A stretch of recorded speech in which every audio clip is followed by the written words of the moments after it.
people. I am speaking about national security. Hold on, please. My brother, this is a national security issue. Yes. There is a war on. You want to pretend there's no war. There's a war on. I'm only saying there are a lot of you journalists are part of the problem. You don't want to address the truth. There's a war on. Why are you saying you're not pretending? There's a war on. People are being killed everywhere. You're saying there's no war. What do you mean you're not pretending? You are. You are part of the problem in this country. Allow us to speak the truth so that people will know what's going on. There's a war on. People in the Benue cannot go to farm. People in Plateau cannot stay in their houses. People in Taraba can't. Everywhere there's a war, and you're telling me that we should keep quiet? No, there's a problem. So those who are responsible for the war simply want to turn Nigeria into a settler colonial entity. My people, wonder shall never end. Dr. KATCH Ononuju just dropped another bombshell. Like, he exposed a lot of things that are going on in Nigeria, especially when it comes to these Fulani terrorists that are buying people everywhere in Nigeria. He exposed them, like how Fulani herdsmen like want to take over Nigeria. This video is a must watch. Sometimes these our main media, they love to, pretend as if they don't even know what is going on. And this is the reason why all these killings, keep happening in Nigeria. Just take a listen and hear everything that he said in this particular video. As well. But then, will you blame the APC really for what is happening? Because the PDP house, it's almost non-existent right now. The national secretary problem has been there with them for for some time. The SDP is just having some people coming to it, and many persons believe those strong characters that are coming, the SDP might not be able to, sustain it. Now, people are blaming Bola Ahmed Tinubu, being the one that he has planted moles in their party, destroying their party.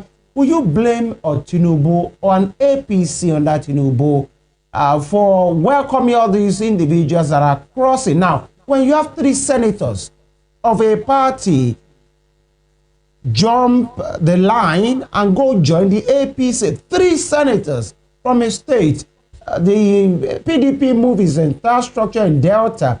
You have said some of the reasons that are, possibly are the cause of this, but then some are pointing accusing fingers at Mr. Tinubu, that's President Tinubu, to say he is the one running Nigeria to a one-party state. But will you blame him, really? No. If your position puts their house in order, we won't have people run away. Your opposition are blaming him that is the one causing problem in their party. Because they don't understand. If they had put their house in order, that people won't be running away. Because they've not put their house in order, they were dilly-dallying, they were prevaricating, and they allowed the issue of zoning to destroy the opposition PDP. We are now seeing it. And you see, instead of understanding their mistake and correcting it, no. Atiku, Tambuwal, and the likes of them are doubling down that it must be them, it must be them. How could that be? How could, in a society like Nigeria with over 400 different ethnicities, one ethnicity, the Fulani, want to rule with Buhari and rule again with Atiku?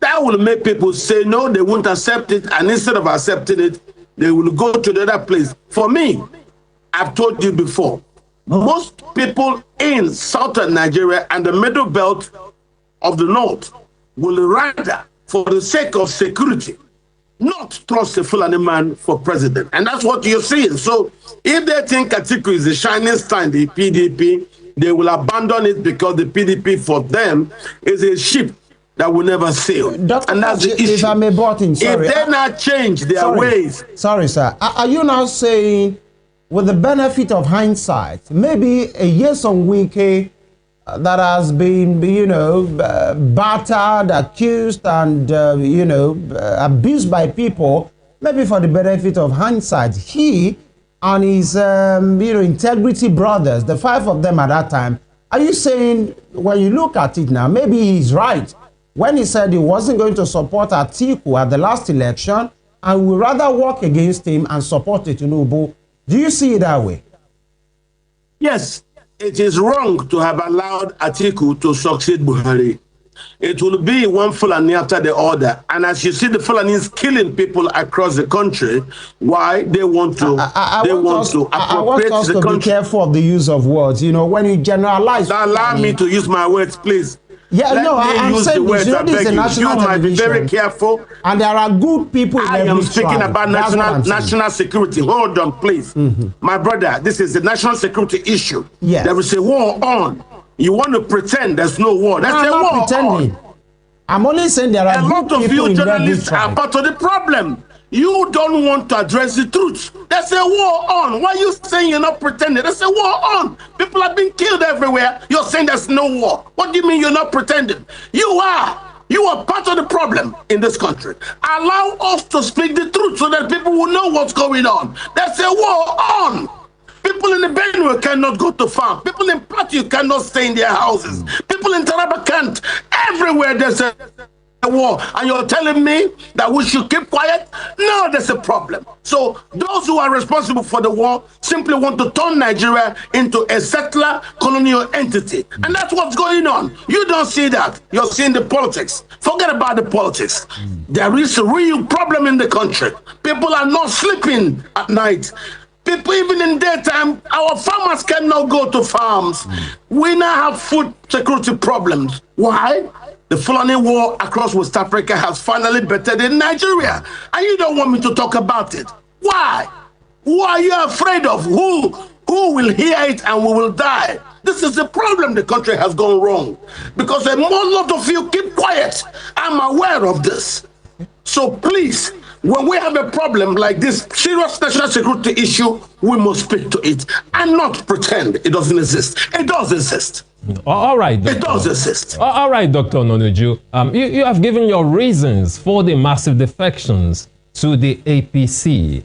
But my concern is this, and a lot of Nigerians have raised these concerns. Now that a lot of people are moving to the APC, like you rightly said, that most people in the South and the Middle Belt would rather vote a Tinubu than vote someone from the Fulani extraction. The question is this: can APC really contain all these, defections into their party? People have raised concerns that there might be an implosion in the APC. Do you see it that way? There's nothing wrong with implosion. Implosions are historically normal in human situations. When you put too many things inside one container, they could implode when that container can no more bear them. So when you put inside APC, people from different ideological backgrounds, implosion becomes inevitable. There's nothing wrong with it. What you will ask yourself is, after the implosion, where do we go to? Are you afraid of implosion? No, don't be afraid of implosion. In most societies, without an implosion, nobody knocks the gong and calls people to come and talk and find out solutions to the crises that have undermined the community. Nigeria currently is at a crossroad. There is a war on, an asymmetrical war, and the government seems very weak about it. People are panicking and people are running, thinking that Tinubu can help. And that's the problem. If other politicians cannot, well, there's nothing wrong for the sake of security thinking that Tinubu will be different from either Atiku or Buhari. I see nothing different in Atiku and Buhari. They're the same 10 and 10 pence. So Tinubu is the only one that's different from them. If you're telling me now, and we are talking about security situation, that's the problem. The country is in dire straits, and the security architecture looks like it has been Afghanistan. It is right now ineffective, and that's why you're hearing people talk about state police and protocols that will allow the people to be able to protect themselves.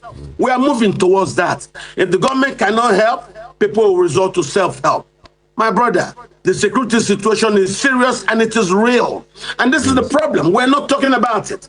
We're pretentiously talking about it on the political front. There are underplays that are driving this problem in. And for me, I will advise anybody, go to Tinubu instead of another Fulani politician. All right. We have spoken to you before on this program, especially on security. You are somebody known for your brutal opinion, which has endeared many persons, and maybe will make you not to have too many friends because you always say it the way you say it, and that's a good thing. And we're talking about political parties, but we are rounding off. But since you mentioned security, let me just, as we crossed home on that, there have been in fact, there is no more pockets, series of attacks. The Daily Trust, yesterday, if you could lay your hands on it, have a report, and I'm sure possibly you don't need the Daily Trust to tell you what we are in right now. I'm asking you this, not just as a political analyst, but as a Nigerian, somebody that has a keen interest in politics. We have been having overrunning of army bases. Even yesterday, an army base was still overrun. Nigerian soldiers are killed right now. And then, I was just discussing with my colleague before you came up to say, what is that audacity that these individuals, street criminals, what do they have? What gives them that confidence that they can give a go at an army base and they are succeeding? Even when some of them are affected and killed and neutralized, they still had it done yesterday. We don't know where is next. What is that audacity that they have? Many persons said, okay, we now have a southerner, somebody who is a big personality that will not pan to any consideration. I'm talking about Tinubu, that he will do what is right. But now we're having overrunning of army bases. Many persons are saying the Minister of Defense should go. But for me, primarily, what is fueling this audacity of these criminals to give a go at an army base, and they have been doing it repeatedly? What do you think is the problem? One, the military are not united. Two, because of under the Buhari administration, there was a large-scale Afghanization of the Nigerian security services. And when I mean Afghanization, you understand what it is. It's the penetration by political interests into the security services to actually plant soldiers who will do things in line with their own security intentions. And if they want to take over the country, of course, the easiest way is to put their militias into our army, or rather to have our army give up weapons and give up bases easy to their militias. And that's what's going on. So people are actually, yes, that's why you're seeing some people try to run to Tinubu. But sometimes they might also stop running to Tinubu and start organizing for themselves. I foresee people resorting to self-help. You see the army base. Ask yourself, I've spent it on this program before. Tinubu might have taken over power, but is he in charge security-wise all over the country? I don't think so. There are a lot of infiltrations perpetrated during the Buhari period that Tinubu has not yet been able to undo. You now see a lot of those taken into security services, people who are said to be the radicalized element from Boko Haram. It is those radicalized elements that are now showing the Boko Haram and all these Islamist fronts, militias, what to do in the country. At the end of the Civil War, Nigeria was 70% Christian, 30% Muslim. But the Muslims have been fighting to try to turn everything upside down. So, and their Muslim politicians are also doing the same thing. So, I tell you, there is an Afghanization of Nigerian security services underway. And that's what I can tell you. I don't believe in all those things that have been done.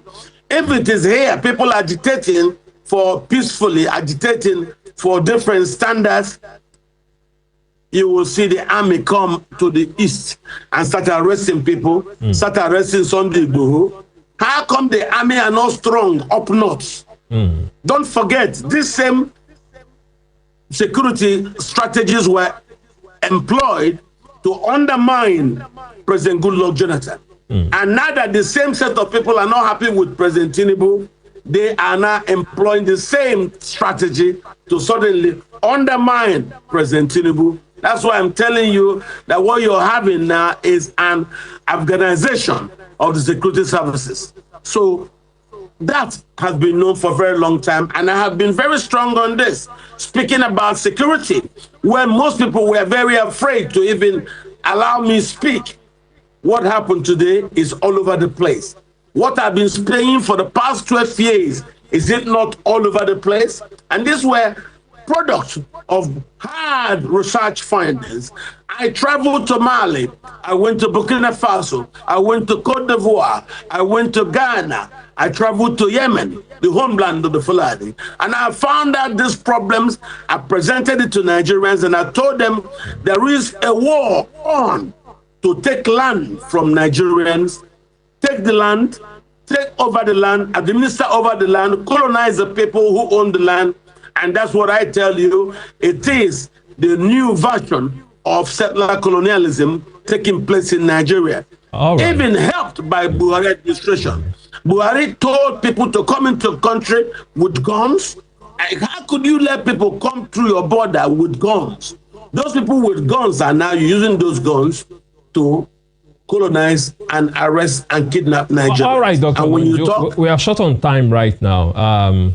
Coming back to the political landscape in Nigeria, if it boils down to North versus South, do you see anybody from the South, another strong figure rising from the South to defeat President Bola Ahmed Tinubu in the 2027 elections? Like you said, most people in the South rather go with South. But don't you see someone else in the South actually rising up to take power in 2027? It is not a North versus the South. It is the Fulani versus the rest of us. Understand that. Don't make North. Because in the North, TV are being killed in Benue. The Birams are being killed in Jos. The Jukuns are being killed. The Burukums are being killed. The Kajes are being killed. The Kataf are being killed. The Adar are being killed in Kaduna. So in northern Nigeria, people are being killed more. Houses are being killed in places like Basari, in Sapana, in Dusima, in Musa, in Kankara, in Dangobe, in Densedau, even in Bungudu. Houses are being killed, and that's why you're seeing the Hausa militia, Yansakai, now rising up to also fight against the Fulani. You hear every day Bello Turuji, the Fulani militia leader, talking about killing houses. Why? They want the land of the houses. Now, if you're going to do settler colonialism in a time like this, what they might be doing is looking at the Australian and the American standard, where the natives were all killed to take over their land. But our law doesn't allow such. So why hasn't the government done a thing to stop this wanton killing of Nigerians simply for the sake of taking over their land? This is the problem, and that's why most people think that the government is complicit simply because it's been very, very quiet and ineffective in trying to react to these security challenges. So for me, it's not an issue of North versus South. No, it is the Fulani versus the rest of the country. The earlier you understand it, the better. Don't be, they just deceive you, calling themselves North. No, the people being killed are Northerners. People being killed in Kaduna, people being killed in Kasida are Northerners, Hausas. People being killed in Sokoto are Northerners. People being killed in Zamfara are Northerners. People being killed in Benue are Northerners. People being killed in Taraba are Northerners. So it's not an issue of North. There's a war on between the Fulani and the rest of us. I'm not sure there is any tribe that is spared. Even the Fulanis in Borno, in Yobe, they are being killed as well. Isn't this? No. There are no Fulanis in Borno. What you have in Borno is the Karikari, the Marigi, and then the Kanuris. So, not that. There's a Fulani war across West Africa, and that Fulani war has bettered in Nigeria. Don't deceive yourself. So, don't call it North. All right, yes. Are not killing Nigerians. It's a Fulani. Do you see any southern candidate, giving President Tinubu a run for his money in 2027? Of course, the last election, Peter Obi gave President Tinubu a run for his money. But of course, you saw what happened. INEC was employed to cancel results, and acrobatically Tinubu emerged. So what I'm trying to tell you is the country is right now under state capture. And until we allow for free and fair election, we'll never know the truth about what happens at the elections. Let us do electoral reforms. Let us have free and fair elections. All right. In the wake of this war, the Fulani war across West Africa that has not bettered in Nigeria, all was organized to save their place and their people from the killing machine that is the Fulani militias. All right. And that's what I'm telling you. It's not the North killing us. It's the Fulani killing us. Get that proper. Yeah. So my people, that is it. I hope you guys had everything Dr. Katch Ononuji said in this video, which I believe that he has said it all. It's no longer news that Fulani terrorists just want to take over Nigeria. And it is very, very painful that Nigeria government is not even serious about this insecurity in Nigeria. This is the reason why most of Nigerians believe that Nigeria government, they even involved in this insecurity. Because people have that high hope that when Tinubu come in, that is going to, wipe these people out. But what we hear every day is a repentant Boko Haram, repentant bandit. And as far as this nonsense continues, when it comes to insecurity in Nigeria, it's going to get worse. Look at how they are buying our soldiers, our policemen, like no one is even safe in this country called Nigeria. And also talking about Atiku warming up for 2027 election again, I think it is very, very, kind of selfish, because this is what they did in 2023. And this is the reason why Tinubu is your president right now. Atiku is trying to do the same thing, calling on P2B to become his vice president. Why is the Northerners so selfish? Especially these Fulani people, knowing fully well that this is the turn for the South. So why are they warming up to come and take power again back to the North? Like, I don't get it, honestly.